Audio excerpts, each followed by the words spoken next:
SSC ও সমমান পরীক্ষা সামনে রেখে শিক্ষা প্রতিষ্ঠান প্রধানদের সাথে নড়িয়া উপজেলা নির্বাহী অফিসারের মতবিনিময়। রুদ্রবার্তা প্রতিনিধি পাঠানো প্রতিবেদন ও ভিডিও চিত্র নিয়ে বিস্তারিত। আসন্ন মাধ্যমিক স্কুল সার্টিফিকেট এসএসসি দাখিল ও ভোকেশনাল পরীক্ষা 2025 সুষ্ঠু, সুন্দর ও শান্তিপূর্ণ পরিবেশে সম্পূর্ণ করার লক্ষ্যে সংশ্লিষ্ট শিক্ষা প্রতিষ্ঠানের প্রধান শিক্ষকদের নিয়ে প্রস্তুতিমূলক মতবিনিময় সভা করেছেন শরীয়তপুরের নড়িয়া উপজেলা নির্বাহী অফিসার আমিনুল ইসলাম বুলবুল।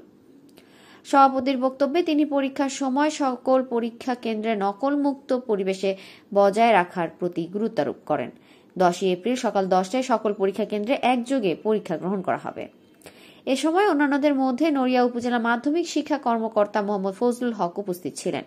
উপজেলা academic supervisor Shafiqul Islam, Majid Joina foundation school and কলেজের অধ্যক্ষ এম ফরিদ আল হোসাইন, বিঝারি উপশিব তারা প্রসন্ন উচ্চ বিদ্যালয়ের প্রধান শিক্ষক নুরুল আমিন রতন, ভোজেশ্বর উচ্চ বিদ্যালয়ের প্রধান শিক্ষক বাবুল হোসেন দেওয়ান, নড়িয়া বিহারী লাল সরকারি উচ্চ বিদ্যালয় মিন্টু চন্দ্র রায় সহ নড়িয়া উপজেলার সকল মাধ্যমিক বিদ্যালয়ের ও মাদ্রাসার প্রধান শিক্ষকগণ উপস্থিত ছিলেন।